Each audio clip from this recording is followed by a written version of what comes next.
Oi, turma, do livro As Mais Belas Parábolas de Todos os Tempos, Alexandre Rangel, volume 3, no texto Julgando segundo as Aparências.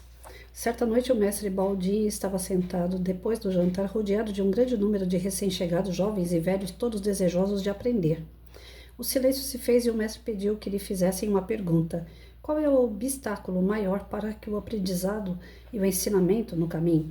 Perguntou alguém. O mestre respondeu: as pessoas julgam segundo as aparências. Elas são atraídas pelos sermões, pelos barulhos e pelos rumores, e por tudo aquilo que os excita, como as abelhas pelo perfume das flores. Então, como as pessoas devem se aproximar da sabedoria ou as abelhas das flores? O ser humano se aproxima da sabedoria atraído pelos rumores, pelos sermões, pelos livros, e quando está em estado de êxtase. Depois ele fica nas proximidades, mas não se aprofunda. Mantém-se na superficialidade, sempre buscando as mesmas coisas que o levaram até ali. É o perfume que guia a abelha até a flor, mas tendo chegado à proximidade da rosa, ela não se contenta em pedir mais perfume. Ela se dispõe a recolher o pólen. Neste néctar, que ela deverá colher, equivale à sabedoria, enquanto os rumores, os sermões, os livros são, de certa forma, apenas o perfume que atrai. A humanidade só conta com um pequeno número de verdadeiras abelhas. Enquanto quase todas as abelhas têm aptidão para recolher o néctar, a maioria dos seres humanos não está ainda preparada para perceber aquilo para qual foi criada. E o mestre que se levantem aqueles que vierem ao fim por causa do que leram. Muitos se levantaram. Que se levantem igualmente aqueles que chegaram até nós porque escutaram falar de nós. Foi ainda um número maior que se levantaram. Aqueles que ficaram sentados, retomou Baldim, esses vieram porque perceberam nossa presença e nossa verdade de maneira sutil. Entre aqueles que estão de pé, velhos ou jovens, há muitos os que só querem ser sempre estimulados cada vez mais em seus sentimentos à procura da excitação ou tranquilidade, antes que eles possam aprender aquilo que não podem experimentar em outro lugar. Eles deverão pedir o conhecimento e não a diversão e o espetáculo. Depois acrescentou: há aqueles que são atraídos pela reputação de um mestre, vêm vê-lo, desejosos de experimentar ainda mais intensamente a mesma sensação. Quando o mestre morre, eles visitam sua tumba sempre pela mesma razão. Enquanto suas aspirações não tiverem sido transformadas, eles não encontrarão a verdade. Depois há aqueles que visitam o mestre não porque eles escutaram falar dele como um conselheiro sábio e experimentado, ou se ele está morto, porque desejam ver sua tumba, mas porque reconhecem sua realidade profunda. Um dia virá em que cada um possuirá essa faculdade. Então Baldim completou: mas enquanto se espera o trabalho que será finalmente realizado através das gerações, deverá ser realizado em um mesmo indivíduo, para se tornar um Moisés ter-se-á que transcender o faraó. O homem que é atraído pela reputação deverá tornar-se, de certa maneira, outro homem, e ele deverá tornar-se aquele que habita nas proximidades da sabedoria, porque sentiu sua realidade profunda. Esse é o objetivo desse trabalho, antes que ele possa aprender. Enquanto não aprender isso, ele é só um derviche. O derviche deseja, o sufi percebe.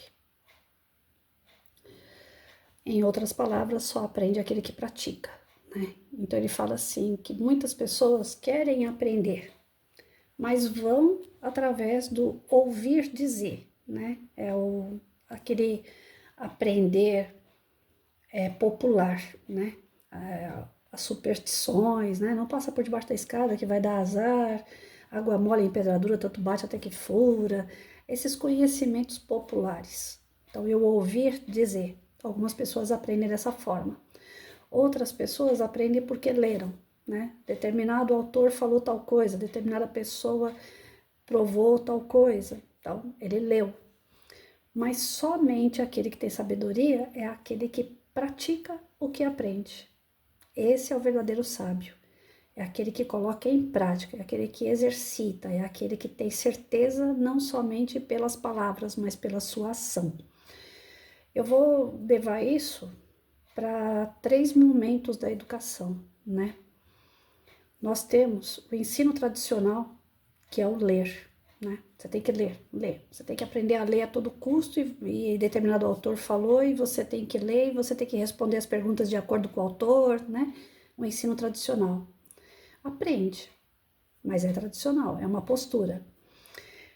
Tem aquele ensino construtivista, que é ouvir dizer, né?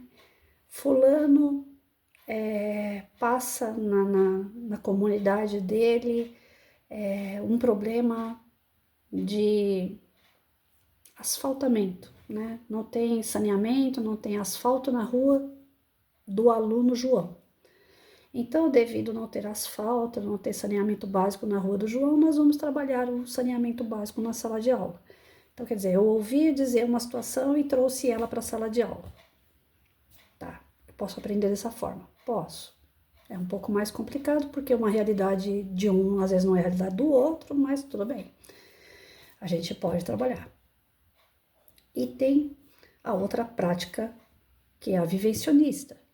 Essa daí, você vai ler, você vai ouvir dos outros e você vai praticar. Vivencionista. Você vai viver aquilo. Então, eu trouxe o texto para essas 3 práticas dentro da educação, né? Eu era a terceira, então eu sempre procurava ouvir as coisas que meus alunos tinham a me dizer, a sua vivência lá fora, como que era a sua família, como que eram as suas dores, como que eram suas alegrias, os seus desejos, seus sonhos. Trazia isso em forma de estudo, as leituras, o que determinados autores trouxeram, livros, né? Desenvolvimento teórico, como que eu posso dizer? Na prática científica, né? Que era voltado ali para história, geografia, português, dentro das áreas que a gente tem que estudar. Mas, além de eu fazer essa salada toda, né? Do que eles viviam com os nossos conteúdos específicos, eu fazia com que eles praticassem aquilo. Então, a prática fazia com que eles vivessem aquilo e aprendessem de fato. Então, o aluno que não chegava às vias da drogadição é porque eles conheciam a prevenção pela prática. O que fazer quando chegar o momento de dizer não? E não somente nos livros que tal autor, que tal exemplo, que fulano lá distante, né? Passou por essa circunstância e morreu ou ficou doente. Então, assim, se nós queremos uma educação que ela seja, de fato, levada para a realidade do aluno, para o seu entendimento, para a construção do seu caráter, da sua personalidade, o ideal é que o aluno vivencie, que ele faça, e não que ele simplesmente leia ou ouça sobre aquilo que você quer que ele aprenda.